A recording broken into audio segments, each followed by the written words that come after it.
Do you remember those forgotten sandwich recipes? The meals so simple you could make them for just $1?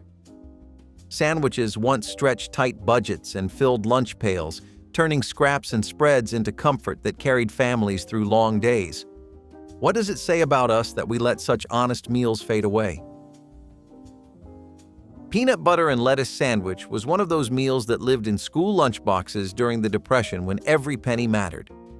Families needed something that was cheap, quick to assemble, and still felt like it carried some crunch and variety. Iceberg lettuce was the secret weapon here. It was inexpensive, available in nearly every grocery store, and could transform a plain peanut butter sandwich into something that felt fresh and different. Kids would bite through soft bread, then hit the creamy peanut butter, and finally get the crisp snap of lettuce. It was a strange combination to some, but to families who relied on it, it became a familiar comfort. Teachers even remembered whole rows of children unwrapping wax paper parcels to reveal the same pairing inside. The Depression was filled with meals that seem unusual to us now, but were lifelines to people then. This sandwich was not about luxury, but about making children feel full enough to get through a long day. That mix of protein, fat, and crunch turned it into a memory that would never really leave those who grew up with it.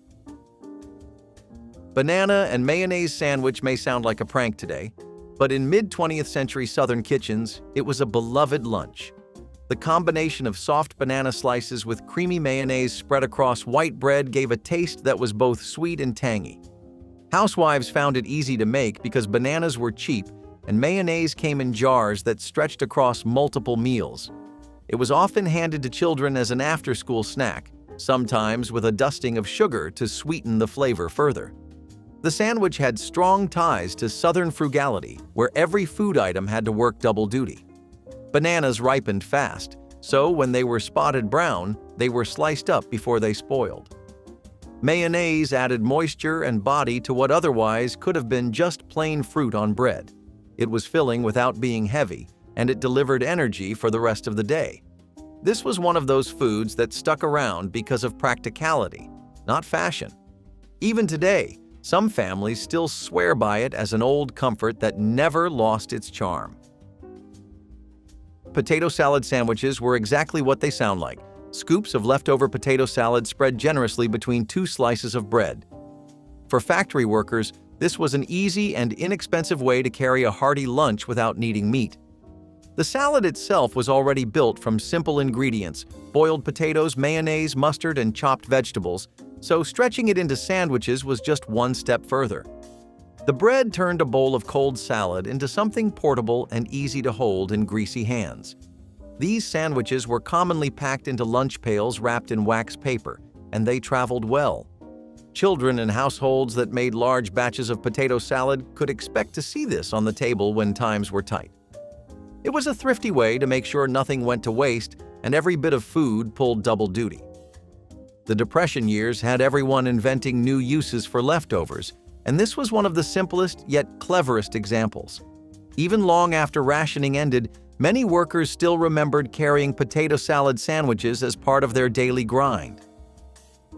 Peanut butter and bacon sandwich offered something indulgent for those who wanted a salty crunch to balance the sweetness of peanut butter. Bacon, when available, was usually served at breakfast, but any leftover strips were too precious to waste. Families discovered that layering those crispy pieces with peanut butter inside white bread created a sandwich that felt almost luxurious. The salty fat from the bacon blended perfectly with the nutty spread, and together they made a meal that filled bellies for hours. It became a favorite among working men who carried lunches to job sites, as well as children who looked forward to the rare treat. Bacon was not always affordable, so this sandwich represented a special moment in kitchens that usually had to settle for plainer fare. It was one of those combinations born out of chance, but cherished long afterward. Many who grew up eating it still talk about the surprise of how well the flavors worked together. The memory of biting into crispy bacon softened by creamy peanut butter is one that stuck with people long after. Egg and olive sandwiches gave families another way to stretch a few hard-boiled eggs into several filling meals. Chopping the eggs with mayonnaise and folding in green olives added tang and texture, giving the spread more bite than plain egg salad. For children, it was often tucked into school lunches, while adults enjoyed it as a quick midday meal. The olives gave the mixture a salty, briny punch that balanced the richness of egg yolks. Since eggs were relatively cheap and easy to come by, this sandwich became a Depression-era and post-war favorite. Some recipes also included a bit of celery or onion for extra crunch, but the heart of it was always the chopped olives. Housewives liked it because it was simple and fast to prepare, yet it looked colorful and inviting on a plate. Served on soft white bread, it felt like a small luxury despite its frugality. The mix of protein and flavor kept it popular in many homes well beyond its humble beginnings. For those who ate it often, the memory of tangy egg and olive filling never really faded. Carrot and raisin sandwiches might sound unusual now, but they were a thrifty way to use up two very common ingredients in mid-century kitchens. Housewives shredded carrots, stirred them with mayonnaise, sprinkled in raisins, and spread the mixture on soft bread. The result was sweet, tangy, and slightly crunchy, making it a filling and inexpensive lunch option. Carrots were cheap and widely grown in victory gardens, while raisins were pantry staples that lasted for months. The sandwich was often given to children because it felt almost like a treat while still being nutritious. Raisins added natural sweetness, making the vegetables easier to enjoy. Some families used this mixture not just on sandwiches but also in salads, but pressed between bread it became portable and practical. It carried a sense of frugal creativity, turning humble pantry items into something memorable. Many children who grew up in the 1940s and 1950s recall this sandwich as a symbol of how their parents made the best of limited supplies. The mix of bright carrots and chewy raisins in mayonnaise was strange but unforgettable. Cabbage slaw sandwiches were another Depression-era staple that proved how versatile and filling cabbage could be.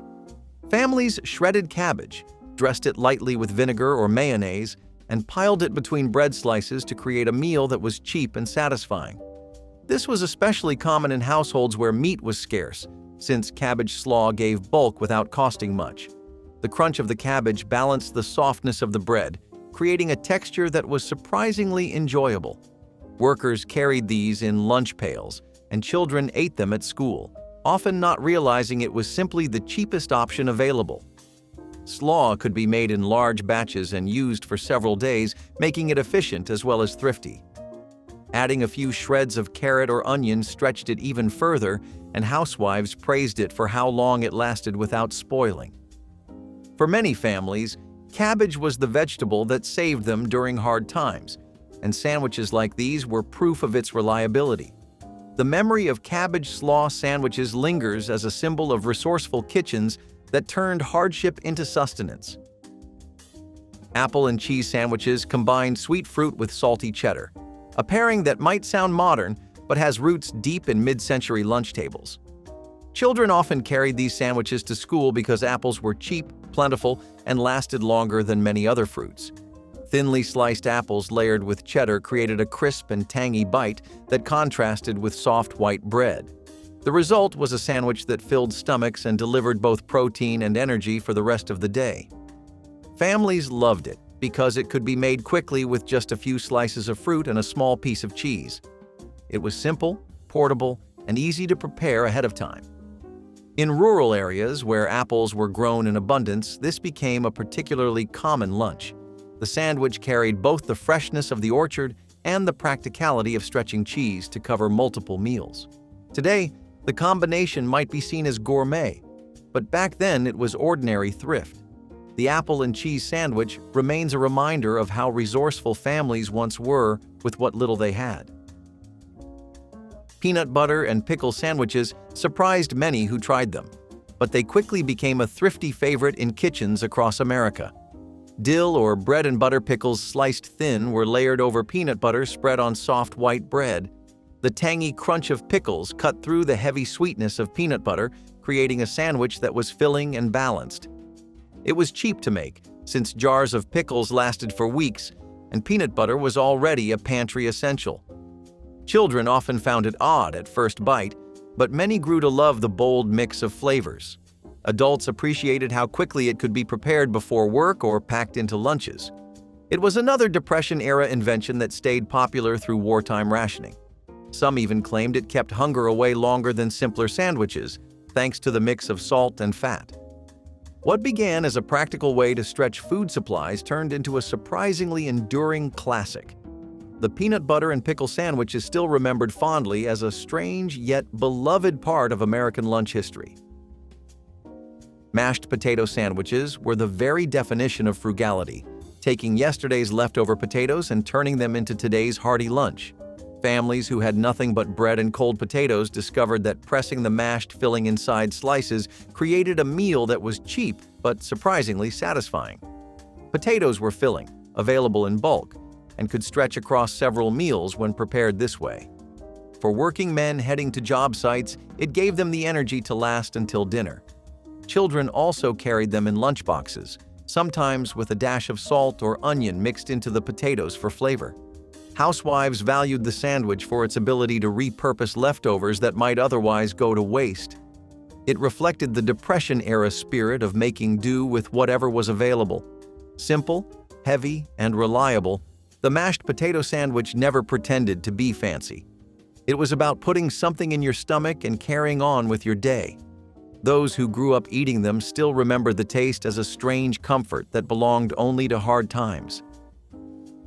Peanut butter and marshmallow fluff sandwich, better known as the fluffernutter, was one of those sticky sweet creations that felt like pure childhood in New England kitchens. It was born from convenience and indulgence, using just white bread, a layer of peanut butter, and a swipe of marshmallow spread. For many children, it was a lunchbox highlight, something that felt more like dessert than a sandwich. Parents liked it because it was inexpensive and easy to make in a rush, while children begged for it because of its gooey texture and sugary taste. During the middle of the 20th century, it became a regional identity, so much so that advertisements pushed it as an all-American snack.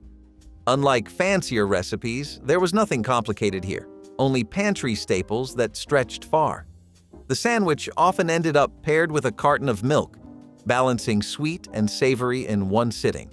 It was one of the rare foods that parents and children could agree on without debate.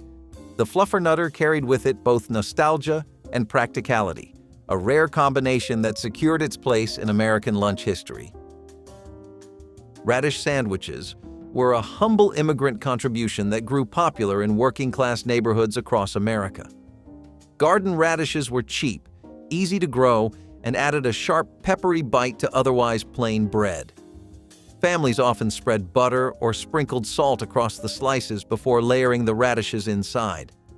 This created a sandwich that was crisp, refreshing, and filling without requiring meat. In German and Eastern European households, it was common to see baskets of radishes brought in straight from backyard gardens and immediately turned into sandwiches for quick lunches.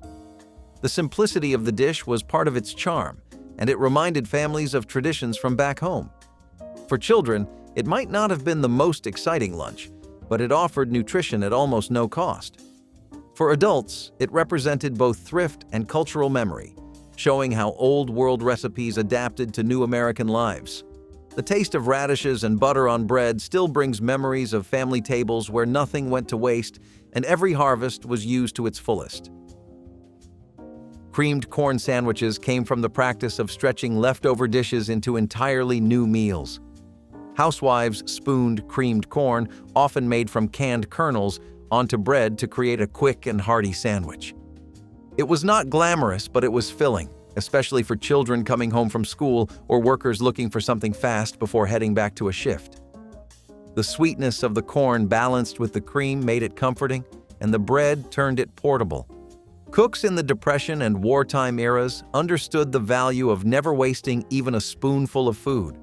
Corn was cheap, canned goods lasted for months, and creamed corn could be thinned or thickened depending on what was available.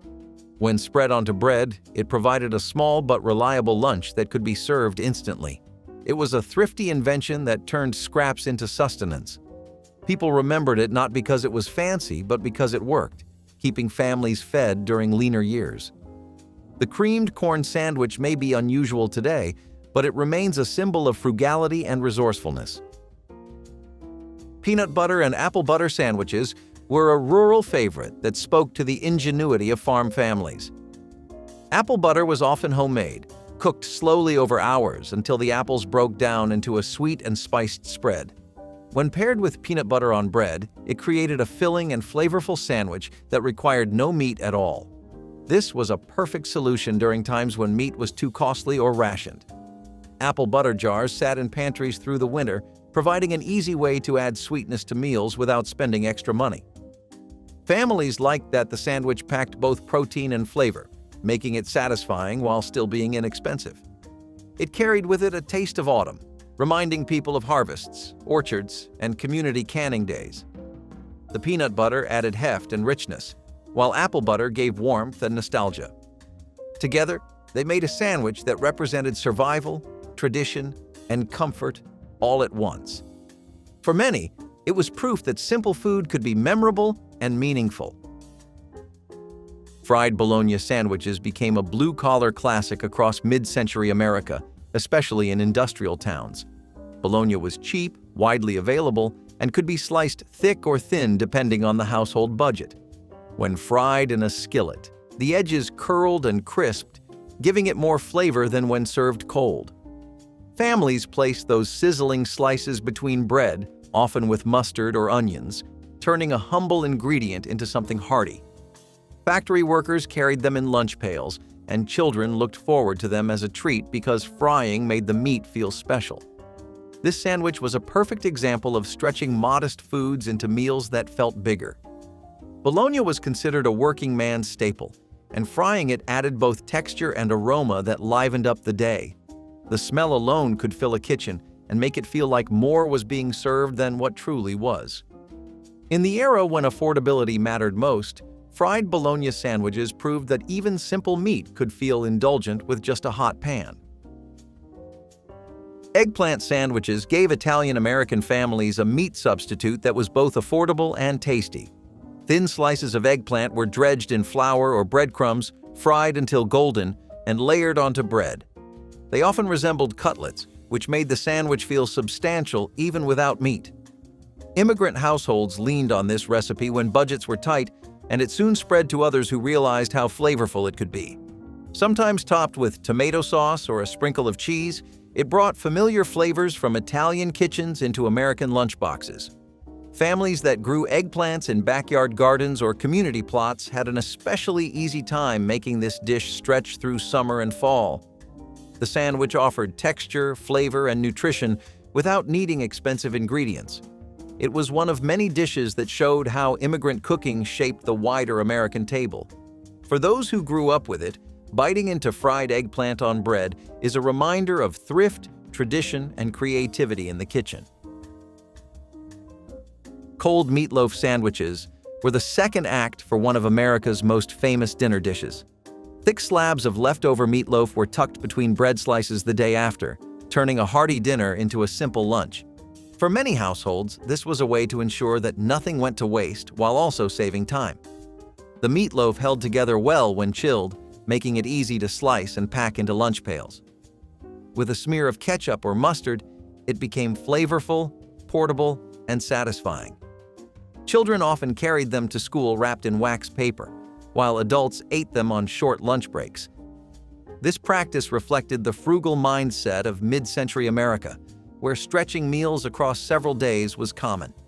Leftovers were never just scraps, they were opportunities for more meals. Cold meatloaf sandwiches filled stomachs and gave comfort in familiar flavors.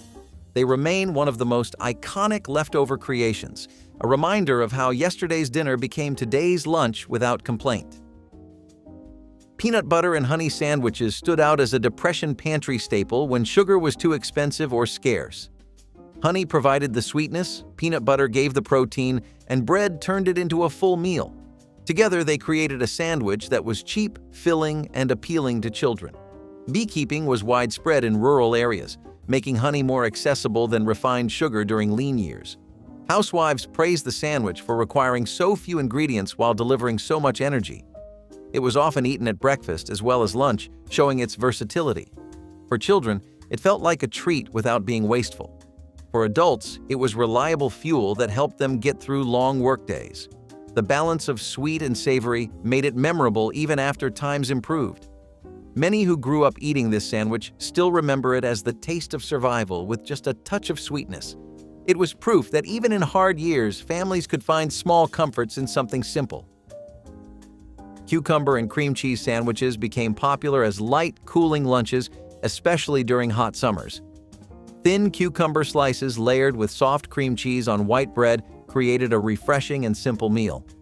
They were affordable, easy to prepare, and looked elegant enough to serve at gatherings. Housewives liked them for their speed, while children enjoyed the mild flavor. The sandwich carried over from tea traditions but found a home in everyday kitchens. Cucumbers grew easily in home gardens, making them abundant and cheap during the season. Cream cheese, by mid-century, was sold in convenient packages that lasted for weeks in the fridge. Combined, they gave families a budget-friendly way to serve something that felt refined without costing much. These sandwiches were also a popular choice for church luncheons, community events, and picnics. Their cool crunch was a welcome relief from heavier meals, and they became a summertime favorite. For many, biting into one still recalls memories of shaded porches and shared plates on hot afternoons. Hot dog sandwiches were a clever solution when buns were not available, or when families needed to stretch food supplies further. Sliced hot dogs were laid flat inside regular sandwich bread, sometimes with mustard or relish added. The result was a quick, cheap, and filling meal that required no extra expense. For children, it felt just as exciting as a hot dog from a cart, even though it was made at home with simple bread. For adults, it was a way to make the most of what was on hand without letting anyone go hungry.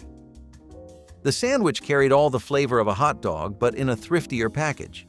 During lean years, it became a reliable fallback that appeared in many lunchboxes and on many kitchen tables. It was proof that even the simplest substitutions could keep traditions alive without adding cost. The hot dog sandwich might not be glamorous, but it delivered comfort and practicality exactly when families needed it most. Pimento cheese sandwiches were the pride of Southern kitchens, made from a simple blend of shredded cheese, mayonnaise, and chopped pimentos.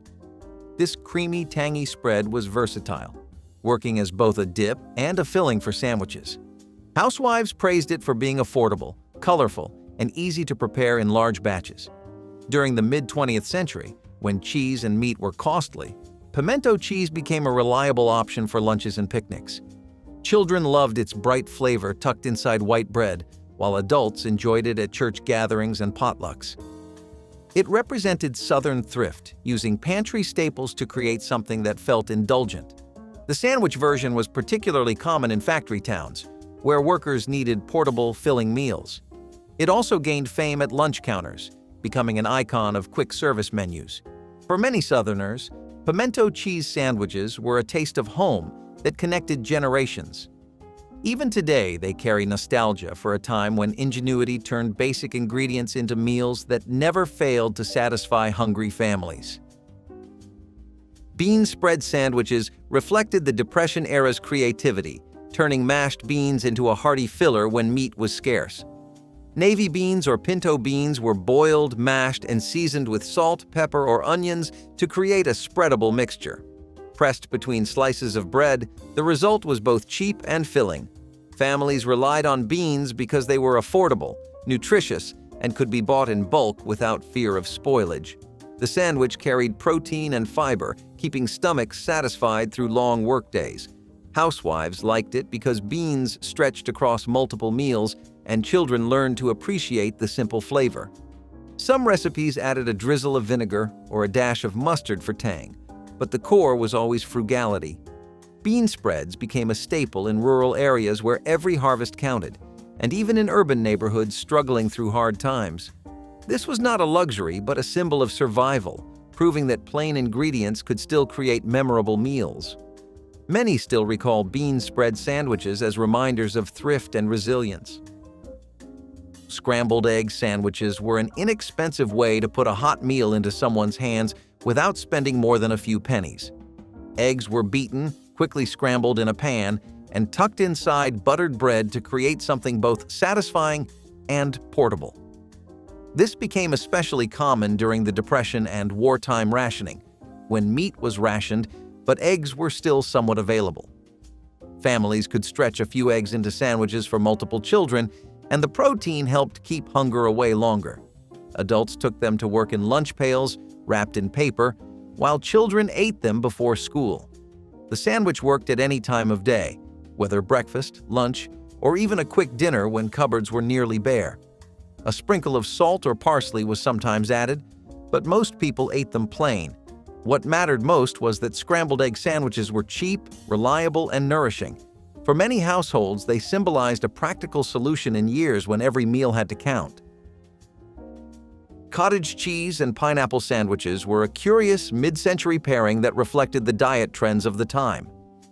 Cottage cheese was promoted as healthy and high in protein, while pineapple gave sweetness and freshness. When pressed together inside bread, the two made a light lunch that seemed both practical and modern.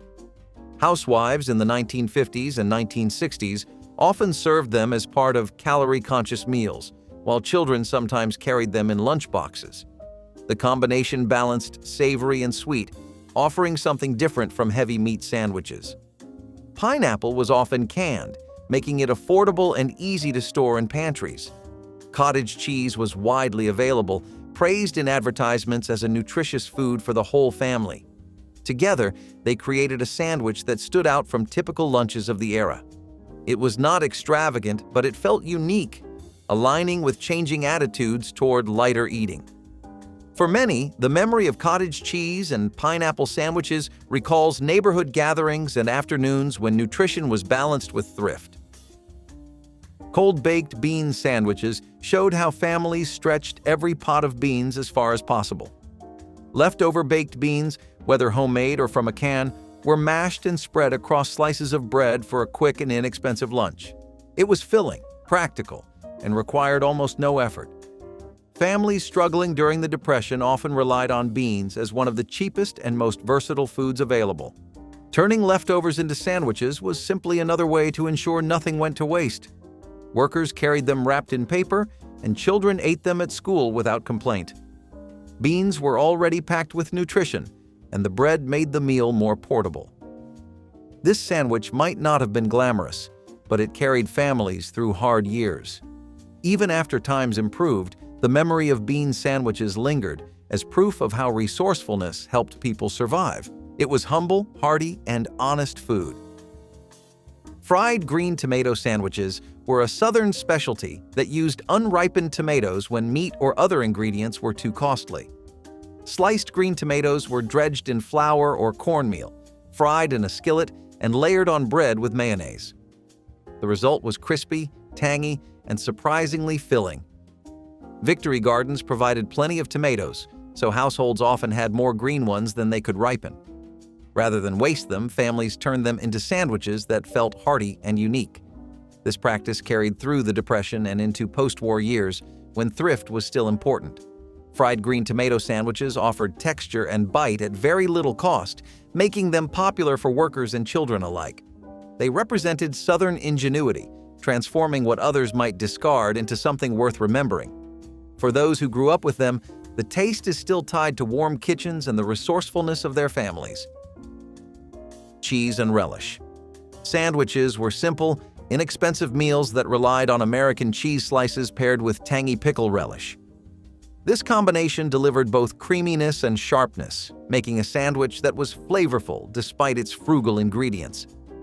Housewives loved how quickly it could be prepared, while children enjoyed the bright taste. The cheese was often processed and affordable, sold in large packs that lasted weeks. Relish came from jars that stretched across dozens of sandwiches, making it ideal for budget-conscious households.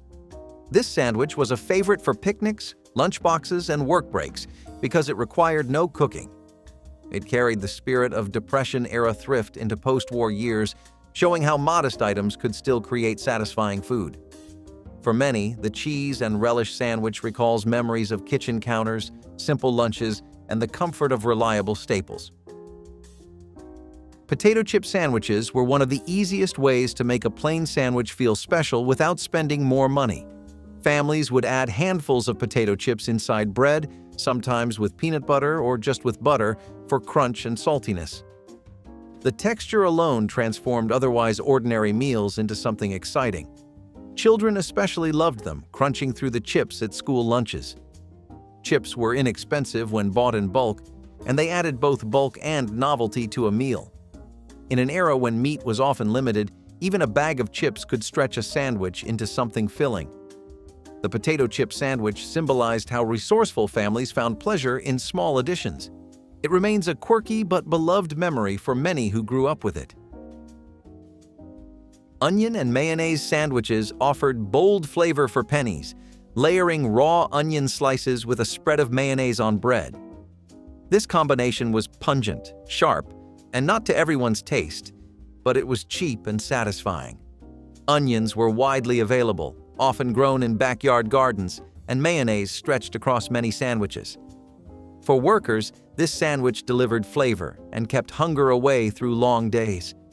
Housewives praised it for being both thrifty and quick. Some added lettuce or salt to temper the bite, but most ate it plain and strong. It represented the kind of food people turned to when options were few, but practicality mattered most. The onion and mayonnaise sandwich stands out as one of the simplest Depression-era meals, remembered for its punch and its honesty.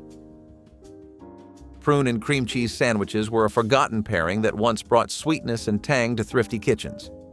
Prunes were mashed or sliced, then spread alongside cream cheese between slices of bread. This made a sandwich that was cheap, nutritious, and memorable. Prunes were valued for their long shelf life, making them reliable in years when fresh fruit was limited. Cream cheese added richness, balancing the chewy sweetness of the fruit. Children often carried them to school, while adults ate them as light lunches or snacks. The sandwich carried both health and comfort in one bite. Though it is rarely seen today, it symbolized resourcefulness and creativity in mid-century kitchens. For many, it recalls afternoons when mothers used what they had to create something unexpectedly satisfying. Wild plum and smoked turkey in early native pitas. It sounds like something out of a high-end cookbook, but it was a winter staple for many northeastern tribes. The turkey, smoked over slow embers with bark and pine, kept for weeks. The wild plums, boiled down into a thick, tart chutney, added both preservation and punch. The pita wasn't quite what we imagine today. It was a thin cornbread round, flexible enough to fold but sturdy enough to hold meat and fruit. Each bite was smoky, tangy, and just sweet enough to feel nourishing. In the lean winter months, this sandwich wasn't just practical, it was brilliant. High in protein, balanced in flavor, and compact for travel. Hunters carried them, mothers packed them, and elders handed down the recipe orally. Now it's barely remembered outside food anthropology circles, but it deserves a place among history's great handheld meals. Somehow, ancient practicality always had a way of tasting good. Egg salad sandwiches were messy, mushy, and magical in the way only school lunch legends can be. Made from chopped hard-boiled eggs, mayonnaise, and a touch of mustard or seasoning, egg salad was the sandwich that smelled strong and stuck with you, literally and figuratively. It was packed between slices of soft bread and often left a faint imprint on the bag it came in. And yet, it was beloved. There was something comforting about it, something that felt homemade and humble. It was a meal you could trust. Some versions had bits of celery or onion, others kept it basic. But every egg salad sandwich came with a promise. You were going to be full, and you were going to remember it. Kids either cherished it or turned up their noses. There was no in-between. But for those who loved it, egg salad was the crown jewel of the lunchbox. Today, it is often replaced by cleaner, quieter options, tucked away in prepackaged containers at the back of the deli case. The fish stick sandwich was a miracle of convenience. Frozen breaded rectangles of fish, crisped in the oven and stacked onto sandwich bread with a squeeze of tartar sauce or even ketchup. It was a staple of elementary school lunches and tired weeknights, usually accompanied by applesauce or peas that rolled around the plate. Kids loved it because it was mild and crunchy, and parents loved it because it was quick. Most fish stick sandwiches weren't trying to win awards. They were trying to make everyone stop complaining. Some households elevated them with cheese, lettuce, or soft hoagie rolls, but others stayed true to the basics: white bread, fish sticks, and whatever sauce was nearby. This sandwich was often the first introduction to seafood for picky eaters, cloaked in crunch and comfort. There was something weirdly satisfying about lining up the fish sticks like puzzle pieces, making sure every bite had one. It wasn't gourmet, but it got us through. Wild rice cake sandwiches with duck were sticky, rich, and deeply satisfying. Meals built near lakes, cooked over fire, and eaten with reverence. The rice was hand-harvested by canoe, soaked and shaped into firm patties, then griddled until crisp on the outside and chewy inside. Duck meat, usually smoked or slow-roasted, went between them. No sauce needed. The fat from the duck seeped into the rice, making each bite earthy, oily, and full of depth. These were celebration foods and everyday lunches rolled into one. The sandwich was portable, delicious, and deeply tied to the rhythms of water and migration. Wild rice still exists, but much of it is cultivated and stripped of its ritual. Duck is a delicacy now, not a staple. Together, they were once food and identity. We have kept the ingredients, but not the reason. Can you taste the difference when you do not know why it mattered? The chow mein sandwich was chaos held together by two buns, and somehow it worked. Born in southeastern Massachusetts, this Frankenstein creation placed a mound of crispy chow mein noodles smothered in thick brown gravy between two hamburger buns. The result was a crunchy, savory, totally illogical meal that became a school lunch staple in some corners of the country.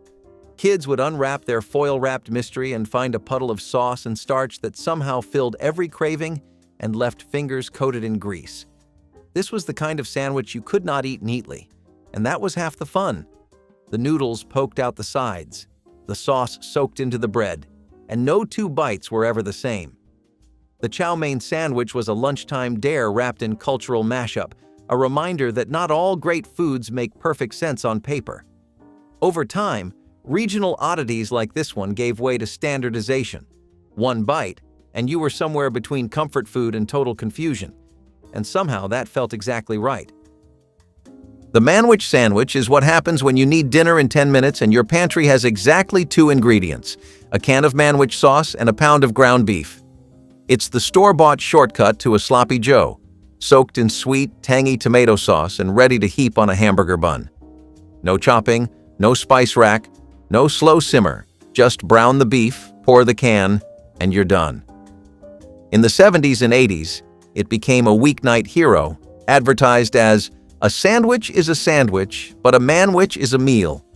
It was a dinner-time fix for busy parents, latchkey kids, and anyone with a microwave and a spoon. The smell alone could draw kids out of their bedrooms like moths to a flame.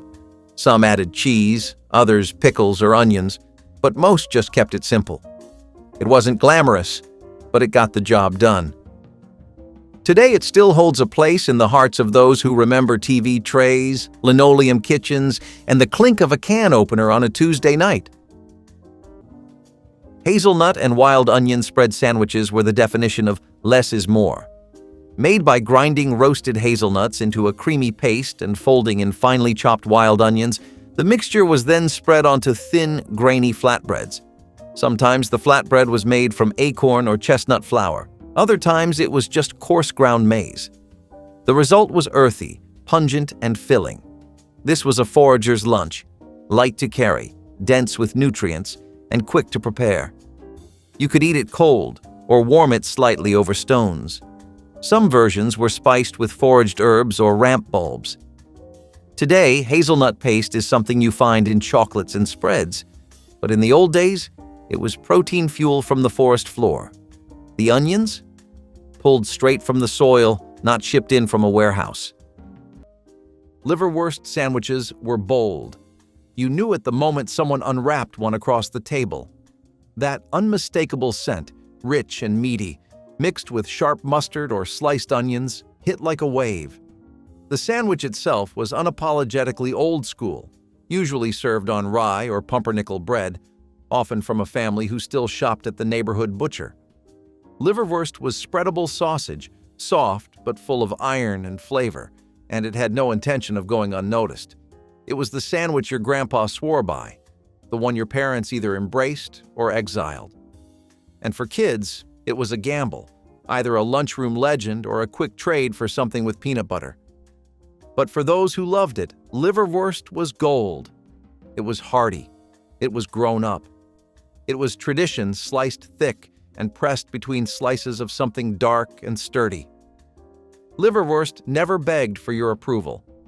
It knew it was not for everyone. Today, you hardly see it outside specialty stores and deli counters. But for a time, it was part of the rotation. Loved by few, remembered by all. The hot brown was what you made when you had leftovers and a little bit of pride. Open-faced, built on a thick slice of toast, then loaded with turkey and bacon. But what made it special was the Mornay sauce, a rich, cheesy bechamel poured over the top and broiled until it bubbled and browned. It came out of Louisville, Kentucky from the Brown Hotel, but it made its way to family tables when there was turkey to use up and dads wanted something more than a cold sandwich. It was warm. It was indulgent. And it felt like dinner, even if it was built from scraps. Some versions added tomato slices, some skipped the broiler. But the essence stayed. Meat, cheese, bread, and heat. Working men who came home hungry could make one in 10 minutes. It was not pretty. It did not stack well. But it hit the spot and filled the plate. Sometimes that was all you asked of a meal. Juniper berry roasted squirrel isn't a punchline. It was survival food that somehow managed to taste like it belonged at a campfire banquet. When meat was scarce, squirrels were plentiful, especially in wooded regions where they practically fell into the stew pot. Roasting them with crushed juniper berries gave the gamey meat a bright, piney lift. Once tender, the meat was shredded and packed into flatbread, usually made from whatever grain or seed flour was on hand, acorn, corn, or even cattail. The sandwich was small but rich, chewy but satisfying. Hunters ate it on the trail, families shared them during autumn gatherings, and kids likely learned early not to waste even the tail. Juniper helped with digestion too, making it medicinal as much as flavorful. Today, most folks would turn up their noses at squirrel meat, but back then, it was simply another part of the land's offering. One bite of that peppery, slightly wild sandwich, and you'd understand. It was rough country cuisine with a surprising touch of finesse. Cheese and apple sandwiches were the bite you never knew you needed. Sweet, sharp, and surprisingly grown up for something packed in a kid's lunchbox. Thin slices of crisp apple, usually red or golden, laid against salty cheddar cheese and pressed between soft bread, created a mix of flavor that hit every corner of the tongue. The crunch of the apple, the tang of the cheese, it all worked. There was something about that pairing, fruit and dairy, sweet and savory, that felt more like a farmer's market find than a cafeteria mainstay. But for many kids, especially those with creative parents or fond memories of fall, it was a staple. Sometimes it showed up on wheat bread, sometimes toasted. Occasionally even wrapped in foil with a note that said, "Eat me cold, it's better that way." It was not a flashy sandwich. No bright colors or sauces. Just good ingredients and smart contrast. Over time, it faded into the background as processed snacks took over, but that apple and cheese combo still feels like one of those rare lunchbox moments when everything just made sense. The cheese and pickle sandwich is one of those odd combinations that divides people at the very first bite. On one side of the bread, you've got sharp cheddar or American cheese. On the other, sliced dill pickles or even sweet bread and butter chips. It's a collision of creamy and tangy, savory and sour. Some folks butter the bread, some toast it, others eat it plain and cold. But the core idea remains the same. It's a sandwich that feels retro in the best way, like something you'd find packed in wax paper alongside a thermos of milk. It's humble but bold, weird but strangely addictive. Born from the era of rationing and refrigerator scrounging, it was perfect for meatless lunches or quick snacks when the deli drawer was bare, and somehow it always worked, especially if the cheese was sharp enough to bite back. Today, it lives on in lunchboxes, late-night cravings, and memories of brown bag field trips.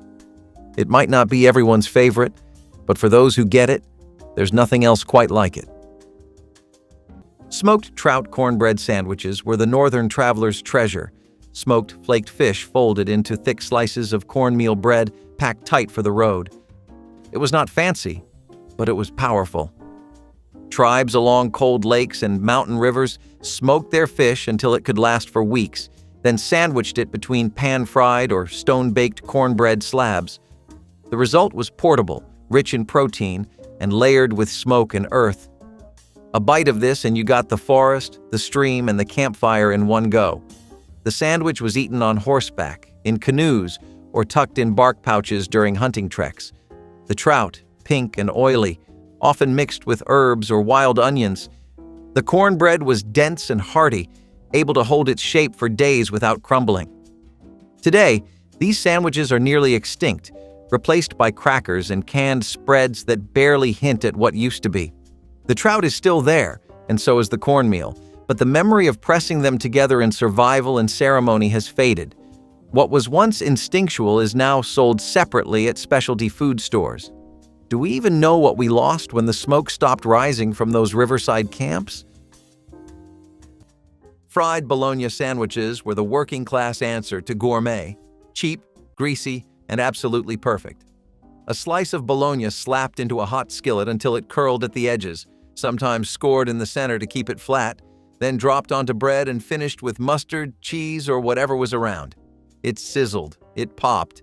It smelled like something you were not supposed to enjoy this much. And kids loved it. The edges got crisp, the center stayed soft. It was the kind of sandwich that left a grease spot on the bag and a smile on your face. Fried bologna was not subtle, but it was reliable. It was warm and familiar. It made lunch feel like breakfast and dinner all at once. Parents made them quickly, often with one hand on the stove and the other helping with homework. It was the sandwich of multitaskers, of big families and thin budgets. And yet it tasted rich. It felt like a treat. Today you barely see them unless you go looking.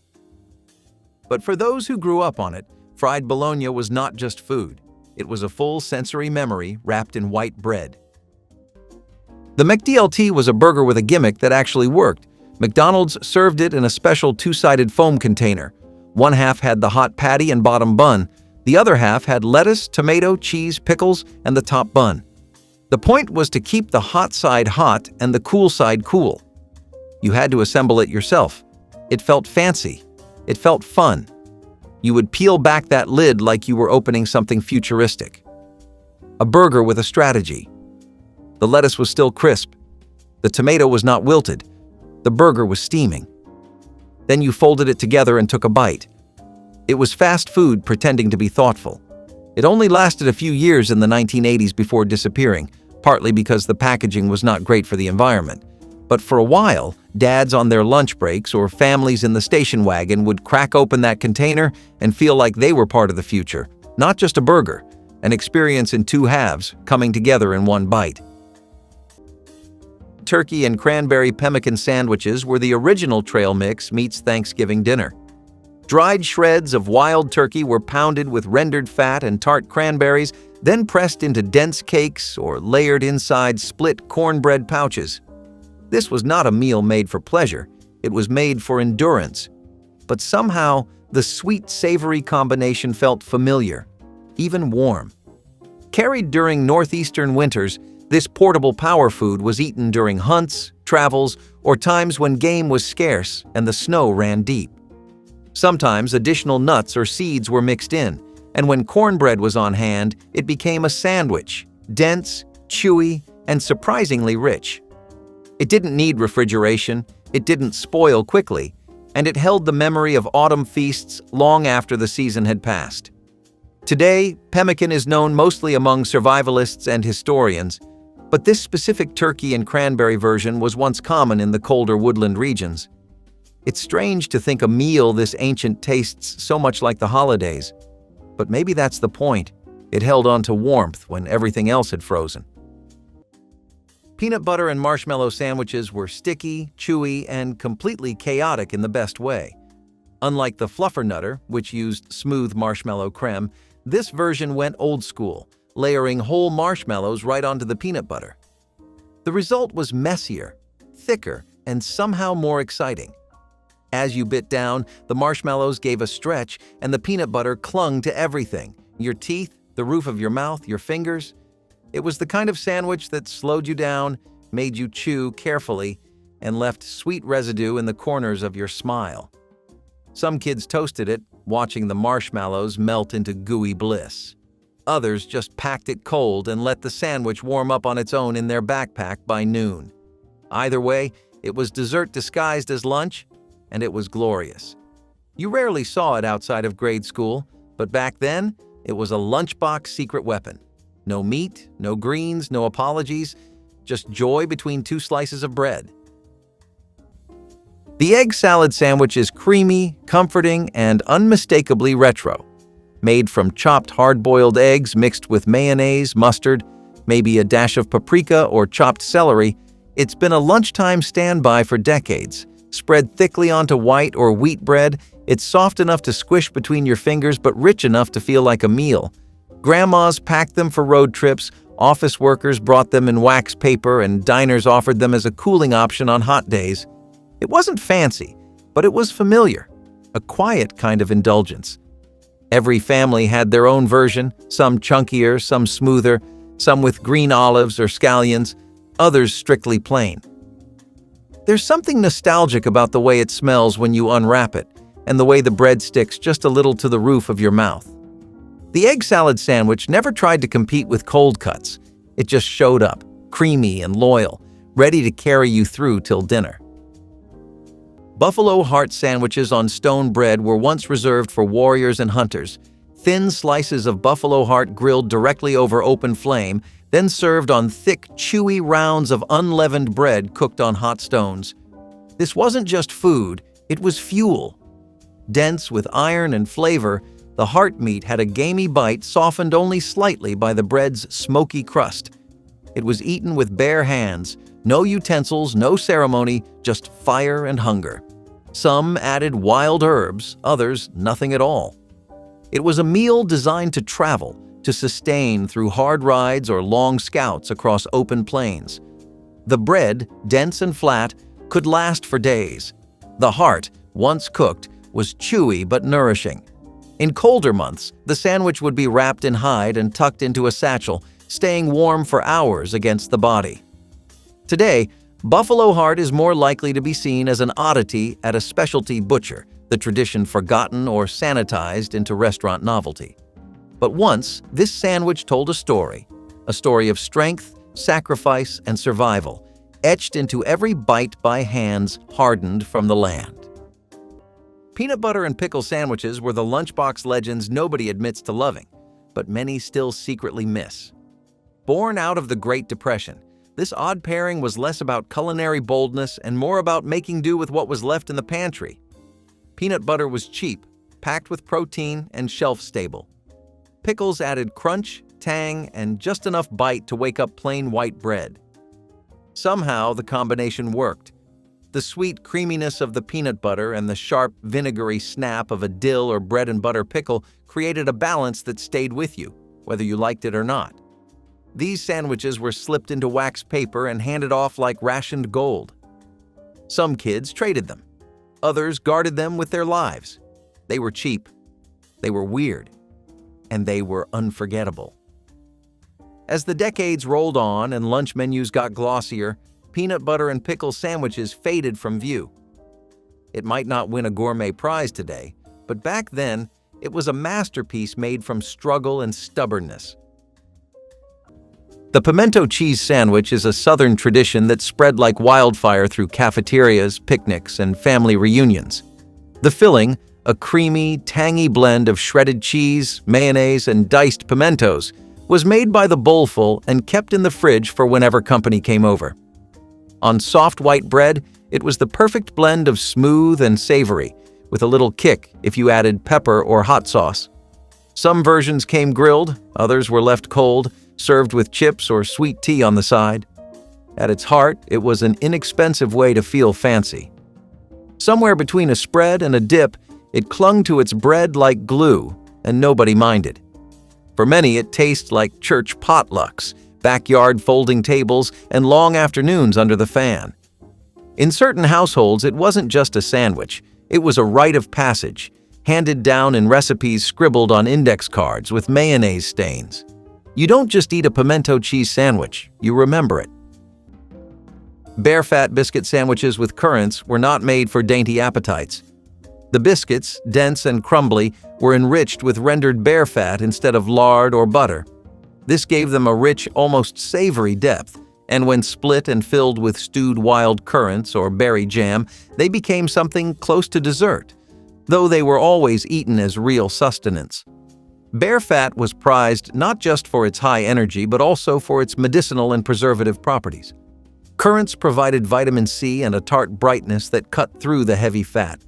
These sandwiches were eaten in colder climates, often during hunting expeditions or seasonal migrations. They traveled well and tasted even better after a day's work. Today, bear fat is nearly extinct from the pantry, seen more as a novelty than a necessity. But these sandwiches once carried people through winters and wilderness both. Chicken salad sandwiches were the quiet heroes of the lunchroom, the kind of sandwich that looked unassuming but delivered comfort in every bite. They started with leftover chicken, chopped fine or shredded, then folded into mayonnaise with bits of celery, sometimes a hint of onion, maybe a touch of mustard or dill. It all depended on who made it. Every family had their version. Some were creamy, some were chunky, some were elegant enough for tea parties and school lunch alike. Slapped between slices of white wheat or a buttered roll, chicken salad was never flashy, but it never disappointed. It felt like home, like Sundays turned into Mondays. It was cold, clean, and quietly satisfying. Kids who got a chicken salad sandwich in their lunchbox were either praised or pitied, depending on who you asked, but they always remembered it. Today, chicken salad has migrated to cafe menus and plastic deli containers, far from its humble homemade origins. Ham salad sandwich was once the unsung hero of potlucks, Tupperware lunches, and brown bag days. It took leftover baked ham, maybe from Sunday dinner or a holiday roast, and gave it a second life. Chopped finely or ground up in a hand-cranked meat grinder, it got folded into mayonnaise, speckled with a touch of mustard, sweet relish, and sometimes a dash of onion powder if Grandma was feeling fancy. Spread thick between soft sandwich bread or on crackers, it was creamy, savory, and surprisingly filling. There was nothing gourmet about it, and that's exactly what made it special. It was economical, nostalgic, and adaptable. Some folks swore by adding chopped eggs. Others preferred celery for crunch. No two ham salad sandwiches tasted the same, but they all felt familiar, like home, no matter where that was. It was the kind of thing you'd find on a picnic table beside potato salad, or wrapped in wax paper in a cooler on a road trip, always slightly soggy by lunchtime and all the better for it. Cucumber sandwiches were delicate little reminders that even the school lunch table had room for refinement. Slices of cucumber, thin, chilled, often peeled, rested on buttered bread, sometimes layered with cream cheese or a dash of dill. The bread was soft, sometimes crustless, sometimes rye. It was like a tea party had wandered into the cafeteria. Cucumber sandwiches were quiet, crisp and cooling, refreshing in a world of meat and mustard. They did not make a mess. They did not leave a smell. But they stood out, precisely because they did not try to. These sandwiches were usually packed by someone who believed in manners, napkins, and balance. They were for the kid with the neat lunchbox, the thermos that never leaked, and the sandwiches that never squished. But they were not boring. Today, they are mostly seen at brunches or fancy luncheons, but back then, they were a gentle rebellion against the chaos of the cafeteria tray. Roasted grasshopper cakes with choke cherry glaze were the original protein bars. Grasshoppers were toasted until crisp and nutty, then folded into a simple grain batter and cooked like pancakes or cakes. Once cooled, they were glazed with boiled-down choke cherry syrup, dark, tart, and sticky. You could eat them hot off the griddle or carry them for days. They were light but filling, with a crunch that surprised anyone unfamiliar. Grasshoppers weren't seen as strange. They were a respected source of clean, abundant protein. The chokecherry, with its deep red hue and sharp bite, added color and complexity. This was not a joke food. It was real fuel, prepared with care. Today, we shy away from insects on the plate, calling them pests instead of provisions. But once, these little cakes were survival in a pocket, nourishment in a bite, and proof that the land always provided. You just had to listen. Tell us which $1 sandwich you dare to try first. Then smash that like, drop a comment, and hit subscribe so we can keep cooking up more blasts from the past together.